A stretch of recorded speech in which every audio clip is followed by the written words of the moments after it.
Welcome to JustWannaQuilt, a research podcast coming out of Tulane University Law School, where we explore all kinds of things, stories about quilting, tools, field trips, maybe some famous quilters stop by, and, of course, a little bit of copyright thrown in just for fun. I'm Elizabeth Townsend-Gard, your host. I'm a law professor at Tulane University Law School. This is our third season. I am currently a faculty fellow at the A.B. Friedman School of Business with a LePage Faculty Fellow looking at business issues, and also the Greenbaum Fellow at the Newcomb Institute looking at narrativity and fiber. How cool is that? But of course, I just want to quilt. All right, so today we talk with Mike Hingle, who is in Canada, right? Vancouver? Yep. And he and his wife, maniac quilters. They haven't been quilting very long, but they're all in the most amazing, ridiculous way.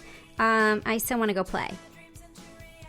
Okay, my name's Mike Hingle, and I'm calling from Vancouver, BC, Canada, about 100 miles north of Seattle. Love it. Love it. It's so funny because I think about that. When we were in Seattle, we had spent a year in London, and we had a 2-year-old, and none of the candies or the drinks were available in the U.S., and she was very confused. So we drove to Vancouver to get things that she liked because there was enough imports from the UK.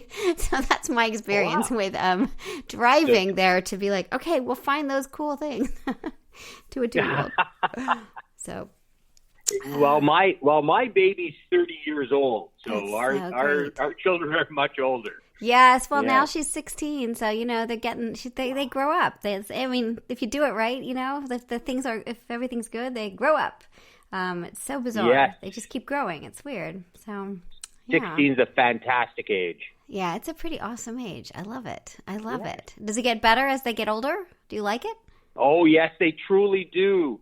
My lovely wife and I have 3 kids, and the baby being 30, Nicole, is just great. We go visit, and we actually share time now with them. It's nice. A fantastic opportunity. I love it. But they're expecting their first. Oh, how cool. It'd be our 4th grandchild, and so we've been busy quilting gifts for the baby. This has been our thing, yeah. This is great. Okay, well, let's go to the second question, which is, tell me your first memory of someone sewing or quilting in your life.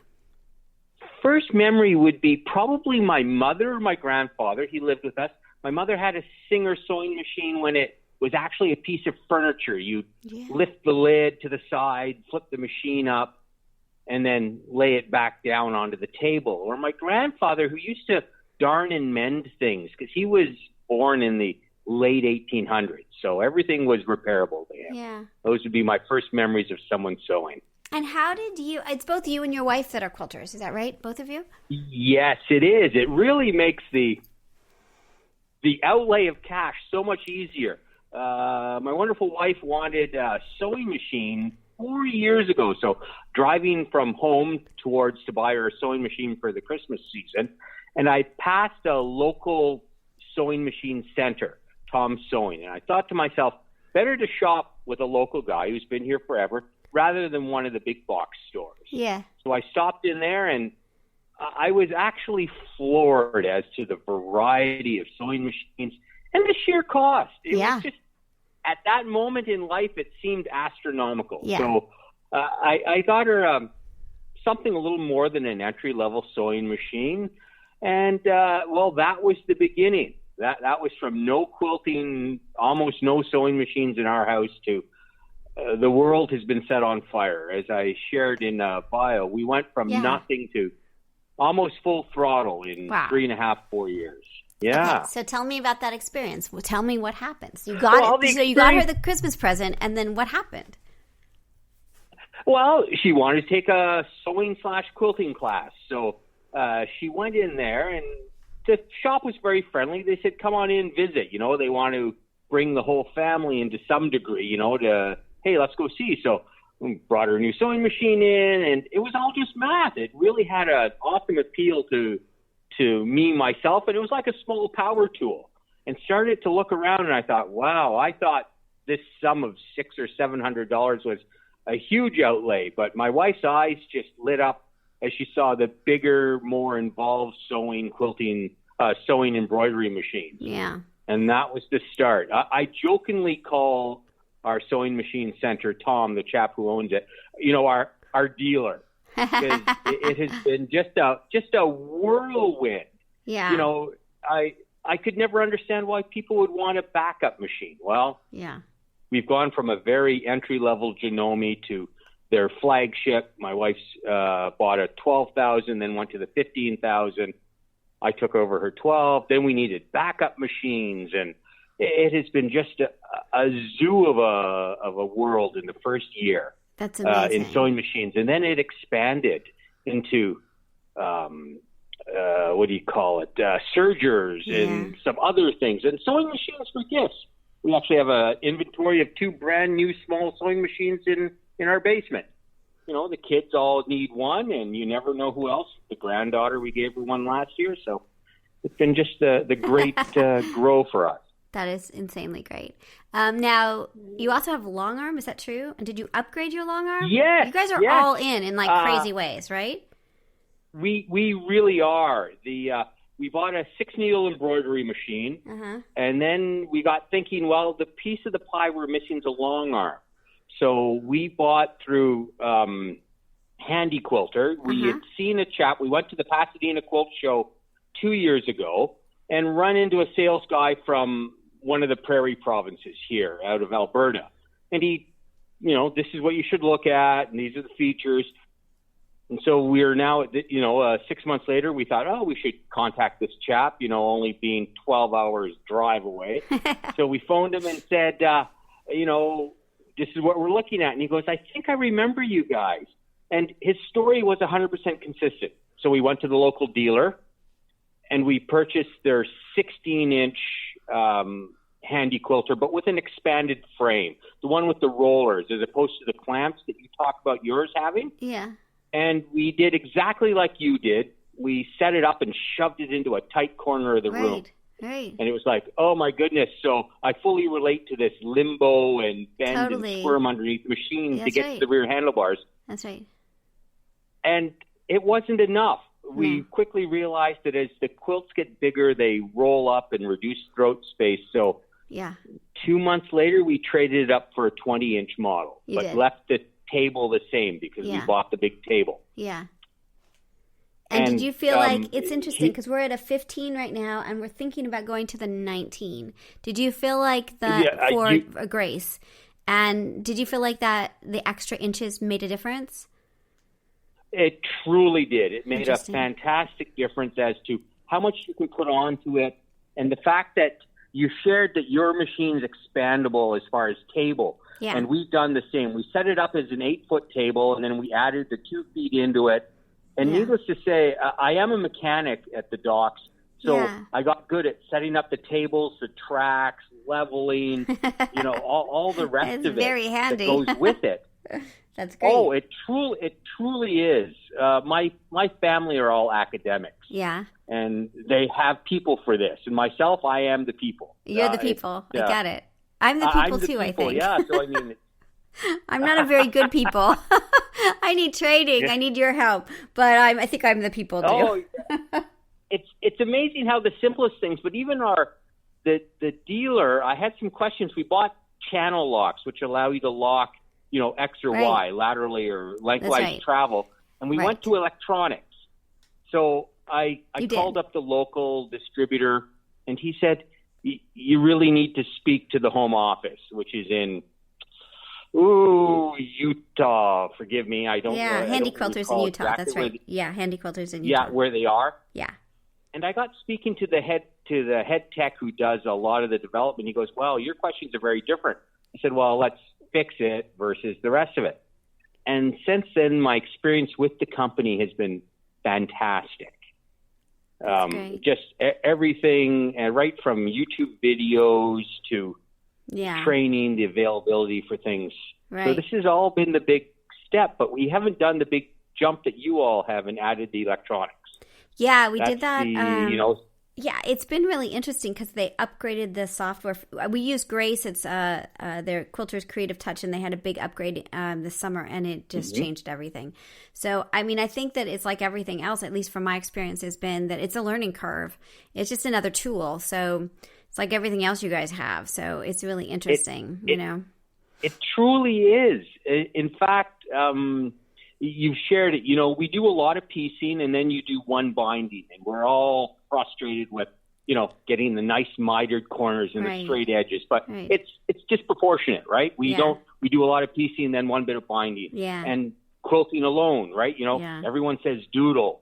You know, so you got to doodle. You got to spend a few minutes, you know, every day doodling so that you get the muscle memory. Right. It's a large grow. And the software, well, we have about 100,000 embroidery files. Wow. And we had to buy software. So we went to another big name. Hopefully I'm fine. I'm going to say we bought Wilcom. We bought Wilcom through Hatch. Uh-huh. Dove right in. Computer wasn't big enough. Had to up the computer to run this. Yeah. But, you know, if you don't do a lot of it, you know, you can select it, choose it, but it's the rest of it, you know, how to change the sizes and to insert a different font. It's all a learn, and we all learn at our own paces. What is your wife's name? My wife's name's Marianne. Marianne. So what do you and Mary... I'm sorry, go on. Go ahead. I was just going to say, what do you do with all of this equipment? Well, it's taken over our living room. We got rid of the dining room table to the daughter and her husband, so it's gone. And we do it strictly as a hobby. We have no business. I work with a lot of chaps that are 20 plus years younger than me. So I give away crib quilts, which is a fantastic opportunity to make something small, give away, you know, the people I work with day in, day out. Yeah. And it brings a little smile, right? So I'm trying to be a better person. Just do a little bit of good and go on the way, and it brings smiles to people, spaces all over. Yeah. Because they truly don't expect it. They expect, you know, a large dock worker to be into guns and shooting and hunting and all the rest of the fantastic outdoor entertainment. But no, I sequester myself to the basement with my wife and one of our little dogs and sew and stitch and cut huge, gorgeous fabric up into little chunks and then rejoin it. I totally love it. It sounds almost counterintuitive, right? It does. It really you're going to chop it up and then sew it together. Yeah. Now, what would you say to people, like, how do you like having this hobby with your spouse? How has that been? How do I like it? I truly enjoy it. I'm color challenged at the best of words to say, and I get this opportunity. Otherwise, quilting can be very solitary. Yeah. And, you know, so I have someone to converse with. I sew 30% of the time truly alone, and the rest of the time, you know, I have my spouse across the table with me. The only thing we share is a cutting table and an iron. You know, we're very... She's got her products. She likes batiks. She likes this fabric line, and I like solids and other fabric lines. So, but at least we're together. Now, how much? And the local quilt. Yeah, the local quilt. What? The local quilt store really helped show us the rest of the group, right? How it's not a totally solitary thing. You know, it gave us the opportunity to say, "Oh, here's a quilt show." You know, we went to Pasadena. Here's another one in upstate Washington. You know, we went in and saw Quilters Anonymous, a huge quilt guild, and they have a yearly show. So the local quilt store shared this with us. You know, here, you need to get out and go see and talk to and join guilds. In our first year, we ran the evening quilt guild meeting at Fraser Valley Quilt Guild. I mean, brand new. You know, we're standing in a room with 100 other people, and you know, they've all got 10 times the experience the wife and I have, but we like to jump in with both feet, no matter what we do. That's so very cool. And so what about your fabric buying? If you've been this aggressive with the machines, what do you guys do with fabric? Well, we have an entire wall of fabric, and it's all folded over cardboard that you would keep your pristine comic books together. So we sort it, flannels, babies, color. Product line, always looking for a fair deal. Yeah. We both like Moda and Kona, you know, so there's truly no difference there. But my wife loves batiks, so on her side of the room, there's yards and yards of batiks that, are wonderful colors. And because we do a little embroidery and applique, there's always need for scrap sizes. Yeah.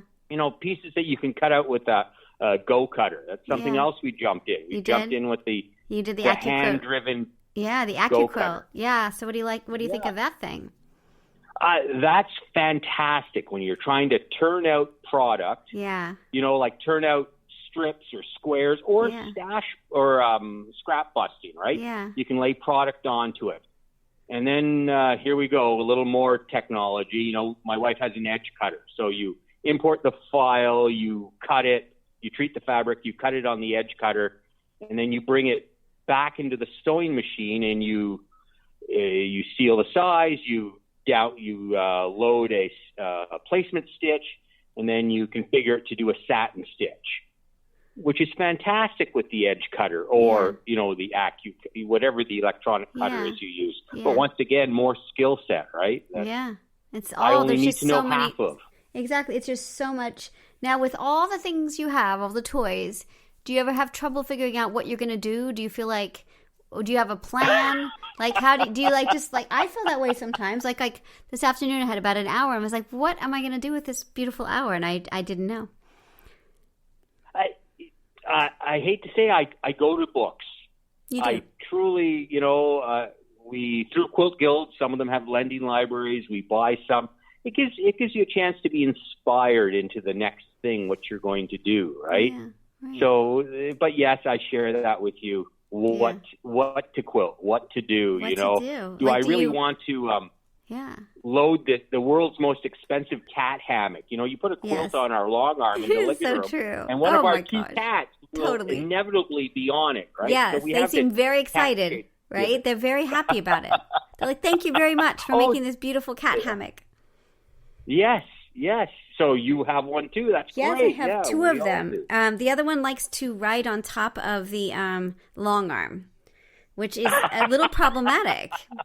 But they feel like this is like the tallest part of the room and likes the movement. So we have a lot of conversations about that's not the appropriate place to sit. But Remy believes it is. So, we have lots of conversations.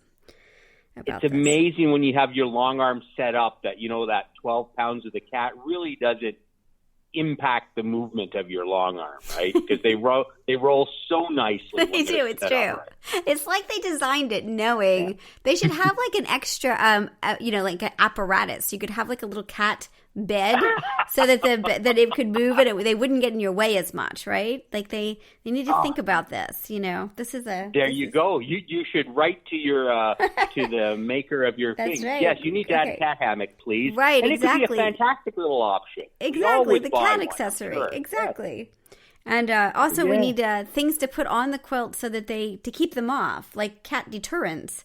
There's got to be a whole cat quilt industry out there because, something that they wouldn't like so much, so. Yes, I would love to hear what your quilting army says about what they use. We use one of those plastic foil blankets as a small deterrent, but I think the one cat's figured out how to move it and still enjoys it. But, they're quite remarkable, yeah.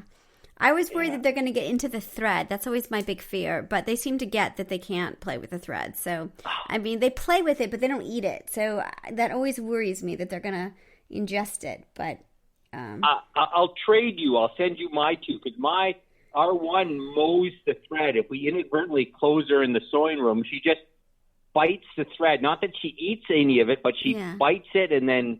so you sew along for 12 inches and you have a thread break, thread break sensor lights up. Right. And it's good on one machine and then she'll mow the 6 needle and then she'll go over and mow something else. Yeah. It's like, oh, curse you, cat. This is just horrific, know. And our 6-pound dogs aren't enough of a threat to keep the cats off the thing. So true.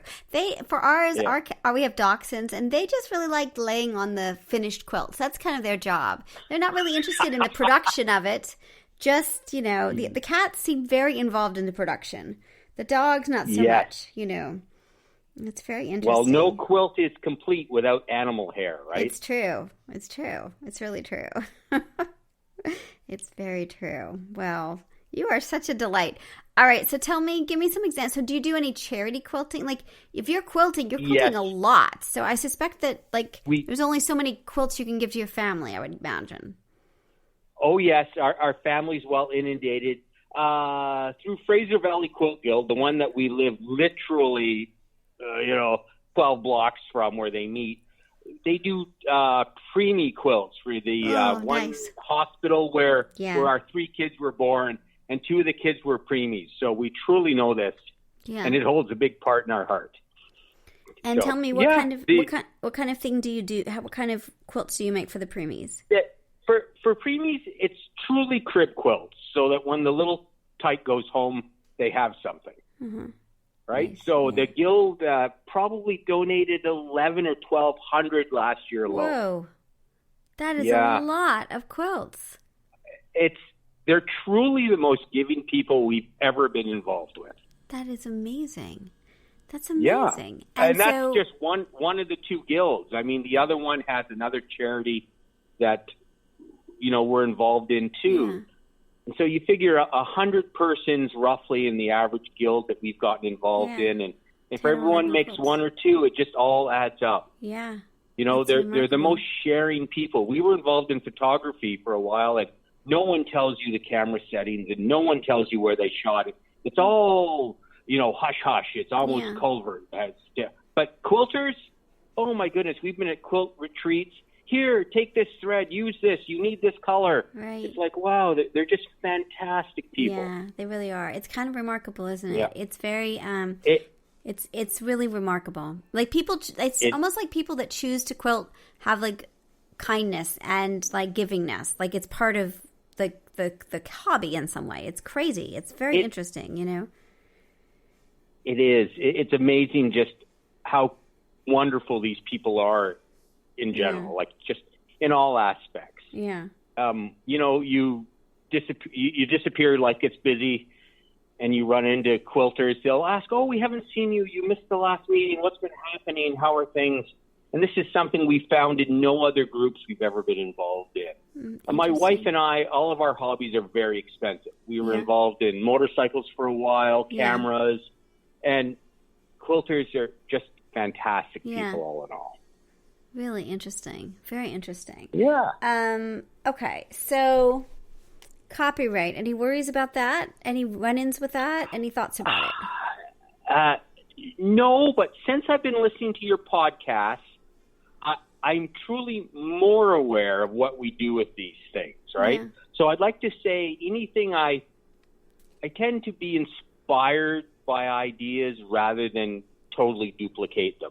But it is really an issue. When we were involved in photography, it's amazing how many things are copyright and issues there. So mine, and then because we give this all away, I'm not truly worried. I haven't designed anything that people are absolutely wowed or stunned at yet. Yeah. But it is something that rolls in the back of your mind, just trying to, what's your sign you've stated, we play fair or something like that. Right, play fair. That's right. Play fair. That's right. There we go. So let's just play fair, right? Now, when you're in the guilds, do you all just use whatever patterns you want for the preemie quilts? Or sort of where do the patterns come from for those? Well, the guild has helped in a lot of ways. They'll have patterns available for those because it's truly a way to get people inspired, right? Yeah. Most guilds are involved in promoting quilting, so a lot of new people, or there's a share of new people there. So they'll have some very simple patterns, 3 squares over a rectangle or something of this. Try, long-standing quilt patterns at the simple level so that people can learn and develop. And I foster it as, it's a chance to do binding. You put together, 30 inches by 36 or whatever, do another piece of binding, right? Yeah. And with the AccuCut, you can cut them in a hurry. You choose a whole fabric line, cut out a square out of everything, and here you go. They all coordinate, put them together. You have a wonderful gift for someone who's going home with a very new baby. Right. Now, how do people respond to you and your wife? How do they, that's an unusual situation, right? Have you found, how do they respond to you? And do you see other couples? There's very few other couples. I'll share that. So quite often in a room, I'm one of 2 or 3 men only, and 100 women in these groups. And we've also been slightly on the younger side. But it's neat to see how, our local quilt store that we shop at and buy a fair piece from, has realized we're the future. And I jokingly say I'm going to teach my grandkids to quilt, and they'll have no money for drugs or alcohol. That's true. We've jumped in with that with both hands. Our one granddaughter's 9, and yes, we gave her a sewing machine last year for Christmas. Yeah. So in she goes. So let's foster this hands-on thing early, and totally. Who knows where she'll go, right? Yeah, totally. So cool. Very cool. Well, this is insanely great. I can't wait. Will you send me pictures of your quilts? I would love to see them. And your wife, too. Definitely I will. I definitely will. And I think I need to get one of my grandkids by to teach me how to Facebook. As odd as that sounds to be able to share. But I would love to you'll share love it because there are all these crazy groups to join and chat about things and ask questions. And it's where it's at. I mean, some of them are small. Some of them are 30,000 people in a group. It's craziness. Wow. Yeah. There's a whole group on men who quilt. There's a bunch of men who quilt groups. They go on retreats. It's craziness. Yep. Oh, definitely. There is an all-men quilt guild not far. I can't recall whether it's in the Lower Mainland, the area of Vancouver I live in, or whether it's in upstate Washington. But there's groups everywhere for guys that, for people that do. And it's really just a chance. Go open your eyes, have a little read on the internet. Yeah. And there's groups out there to join and go from there. Yes. Now, do you have advice to anyone listening out there who may a wife that's got a husband that she thinks maybe, or a partner, any thoughts about sort of how to get started, or if they're feeling a bit shy about it? What are your thoughts? I actually thought this, today, what advice would you give? Yeah. And I think podcasts like yours are a great way to start and learn a little bit. Yeah. Because it is an investment, even if you were to do it modestly, right? Yeah. As a little education goes, go out and go visit your local quilt guilds. Yeah. It's just a great chance to go as a guest, and you may find something that sparks your interest. I still need to venture into a modern quilt guild. I'm very much a traditionalist or ultra-modern. I have no middle of the road either way. It's not sort of one way or the other. So now, how many quilts do you think each of you are making? How what's your? My wife has done 16 or 17 this year. Most of them larger, like twin size or bigger. Yeah. And myself, I've probably done about 8 or 9. That's in fact, I've learned one of the chaps I work with are expecting their first in January. So I put together a panel quilt, Nice. Glean some information from some people and some names that I've heard on your podcast, look up, get inspired, and, build some panel quilts. It's been great that way. But as I said, my lovely wife has a fantastic eye for color. That's really cool. I tend to follow hers. Otherwise, I believe gray could go with everything. I do agree. I totally agree. It's really not, Gray, right. So exactly. You make them happy. And everything gender neutral now, so I can have pink and blue all on one quilt, and it becomes gender neutral, and it's just fantastic because people don't share that much. I just keep an open ear and awesome. And then what offer do you think donations about? to people. Here you go. Here's a quilt for your new. Yeah. So you told me before we started what you do, but tell us a little bit about your job, and then what's the relationship between what you do at work versus what you do at home with quilting? What I do at work, I load these big cans onto ships, and I repair the equipment that loads them. So truly no relation as to what I do for my job. And the niche here is all the young people that I work with, people in their 20s and 30s that are still having kids. Yeah. So when I leave here, I leave my greasy coveralls and my hard hat and my safety gloves all here at work. And, and I become this sort of recluse almost in the basement. Me and my little dogs and my wife. and we sew away sometimes for hours, and it's so just nice. a wonderful way to share. You know, listen to music, listen to things, talk with Google. Yeah. You know, show this, talk about this, and away we go. There's always, one more book to read, one more thing to look at, to help learn, with this. Well, and some guild involvement, right? Yeah. The guilds have got some things, there's guild trips to get involved in. So there's always something on the calendar nowadays. Yeah. And it's nice. We can ask Google, hey, Google, what's on our calendar for this month? And she'll read it all off, or he'll read it off. It's a fantastic way for the two of us to share plans, too. We on a common calendar. Yeah. I love it.